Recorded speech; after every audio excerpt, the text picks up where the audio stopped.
আলহামদুলিল্লাহি রব্বিল আলামিন ওয়াসসালাতু ওয়াসসালামু আলা সাইয়্যিদিল মুরসালিন। আম্মা বা'দ ফাআউযু বিল্লাহি মিনাশ শাইতানির রাজীম। বিসমিল্লাহির রহমানির রহিম। সোশ্যাল মিডিয়ার দর্শক, আসসালামু আলাইকুম ওয়া রাহমাতুল্লাহি ওয়া বারাকাতুহু। দর্শক, জান্নাতের চাবি হচ্ছে নামাজ। আর নামাজ এর সূচনা, নামাজের চাবি বলতে গেলে পবিত্রতা অর্জন। আজ আমরা যে আলোচনা পেশ করব একটি ভিত্তিগত বিষয়ে, যা উযু সংক্রান্ত এবং সাধারণ মানুষের যেটি ভুল হয়ে থাকে এবং এ ব্যাপারে সঠিক শরঈ মাসালা। সর্বপ্রথম, যখন মানুষ উযু করেন, সাধারণ মানুষের মধ্যে একটি ভুল ধারণা রয়েছে যা পাওয়া যায়, যে তারা মনে করেন যে উযুর আগে প্রত্যেক মানুষকে ইস্তিনজা করার প্রয়োজনীয়তা অত্যাবশ্যক। চাই তার প্রয়োজন হোক কিংবা না হোক, তারা মনে করেন আগে ওয়াশরুম যাবেন আর তারপরে আমরা উযু করব। তো এটা ভুল ধারণা। সঠিক শরঈ মাসালা তো এটি যে যদি কোনো ওয়াশরুম যাওয়া ছাড়াই, ইস্তিনজা করা ছাড়াই উযু করেন, নামাজ পড়েন, তো শরীয়তে এর মধ্যে কোনো ধরনের কোনো অসুবিধা নেই। হ্যাঁ, যাই হোক, যার স্বভাবগত এই অভ্যাস চলে আসে, তো তার উচিত প্রথমে তিনি এগুলো থেকে ফারেক হবেন, অতঃপর উযু করবেন আর নিজের নামাজ আদায় করবেন। কেননা শরীয়ত এটা পছন্দ করেন না যে ব্যক্তির কোনো স্বভাবগত প্রয়োজন, প্রস্রাব ইত্যাদির প্রয়োজন হলে আর উনার কঠিন অবস্থাতে পরিণত হলে তার পুরো দৃষ্টি সেদিকেই ঝুঁকে থাকে, তখন শরীয়ত তাকে বলে প্রথমে নিজের এই চাহিদাগুলো পূর্ণ করে নিবে। কারণ সময়ের ব্যাপকতা রয়েছে, এগুলো শেষ করার পরে উযু করার মাধ্যমে নামাজ পড়লে তো সহজতার সাথে নামাজ পড়তে পারবেন।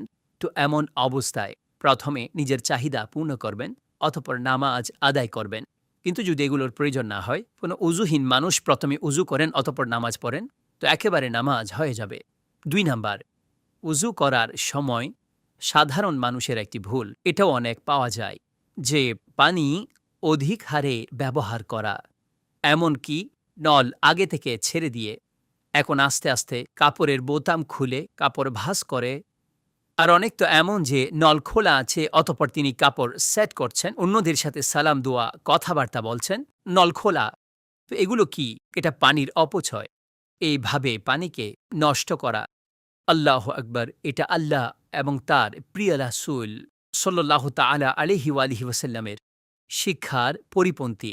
রাসূল মুকাররম সাল্লাল্লাহু তাআলা আলাইহি ওয়া আলিহি ওয়াসাল্লাম তো এক জায়গা দিয়ে অতিক্রম করছিলেন, কাউকে উযু করতে দেখলেন, ইরশাদ করলেন, এই অপচয় কেন?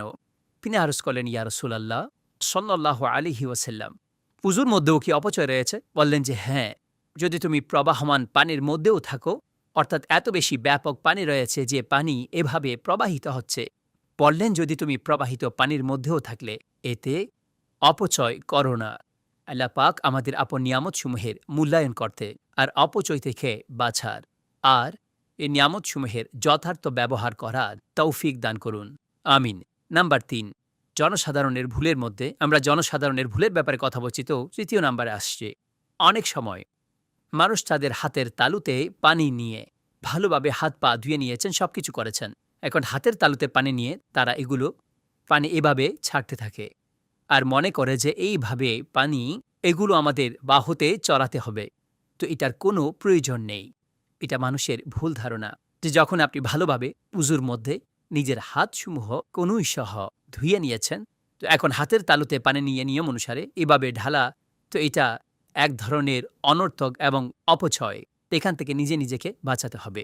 জনসাধারণের মধ্যে এটিও প্রসিদ্ধ যে উযুরত অবস্থায় যদি নিজের হাঁটু কিংবা অন্য কারো হাঁটু দেখে নেওয়াতে উযু ভেঙে যায়, মূলত এটা ভুল প্রসিদ্ধ। সঠিক শরঈ মাসালা হলো, কোনো কারণে নিজের হাঁটু প্রকাশ পেল কিংবা কোনো সময় কাপড় পরিবর্তন করেন, মানুষ এটা মনে করেন যে উযু ছিল, এখন যেহেতু কাপড় পরিবর্তন করেছেন তো উযু ভেঙে গেছে। এমনটা নয়। আপনি এই কাপড় খুলে আরেকটি পরে নিলেন, তো এতে আপনার উযুর মধ্যে কোনো ধরনের অসুবিধা হবে না। হ্যাঁ, এটা অবশ্যই যে ব্যক্তি কারো সামনে প্রয়োজন ব্যতি রেখে প্রয়োজনে নিজের হাঁটু প্রকাশ করবে না। মানুষের মধ্যে যদি কারো হাঁটু খোলা থাকে তো তার দিকে দৃষ্টি দিবে, কেননা এটা সতরের অংশ। আসুন সামনে অগ্রসর হই। সাধারণ মানুষের মধ্যে আরেকটি ভুল এটাও পাওয়া যায়, যখন তারা উযু লোকেরা করে থাকেন, তারা মনে করেন যে গলাও মাসাহ করতে হয়। আর অনেক লোক তো হাত ইত্যাদি এই সব কিছু একেবারে ধুতো করে নেন, তারপরে এগুলো মাসাহ করতে থাকেন। তো মনে রাখবেন উজুর ক্ষেত্রে যে মাসাহ রয়েছে সেটা মাথার, কানের আর গর্দানের এই মাসাহ, অর্থাৎ মাথা মাসা করা হয়, অনুরূপভাবে পেছনে এই গর্দান আর কান সমূহের মধ্যে যে আঙ্গুল ফেরানো হয় এটা মাসা। এগুলো বেঁধে রেখে এই গলার মধ্যে এইখান থেকে মাসাহ কিংবা কনুসমূহ মাসা, তো এগুলো এগুলো সুন্নত নয়। সুন্নত যেগুলো পছন্দনীয় পদ্ধতি সেটা মাথা, গর্দান আর কান, এগুলো মাসা। এগুলো ছাড়া আর কোনো মাসাহ নেই। দর্শক, এতে আরও অনেক ধরনের শরী মাসালা রয়েছে। এগুলো তো জনসাধারণের কিছু ভুলসমূহ আর তার সঠিক শরী মাসালা আমি আরজ করেছি। এটা ছাড়া এটা আমাদের সকলের জন্য জিম্মাদারি হয়ে যায় উজুর ফরজসমূহ। অতঃপর উজুর মধ্যে অনেক কিছুই সুন্নত, উজুর মুস্তাহাব বিষয়সমূহ। এমন কোন আমল রয়েছে যেগুলো উজুর মাকরু হিসেবে আখ্যায়িত করা হয়েছে, আর এমন কোন কারণ রয়েছে যাতে উজু ভেঙে যায়। একজন মুসলমানের এই মাসালা শিকা বোঝা এটা অনেক গুরুত্বপূর্ণ। আজ আমরা শুধুমাত্র উজুর মধ্যে পাওয়া যায় এমন কিছু ভুলসমূহের নিদর্শন বর্ণনা করেছি এবং সেগুলোর যথার্থ শরী মাসালা আর সঠিক পদ্ধতি আপনাদের কাছে পৌঁছে দিয়েছি। আপনাদের অনুমতি চাই পরবর্তী ইনশাআল্লাহ আরেকটি নতুন বিষয় নিয়ে আবারও আপনাদের সামনে আসব। আসসালামু আলাইকুম ওয়া রাহমাতুল্লাহি ওয়া বারাকাতুহু।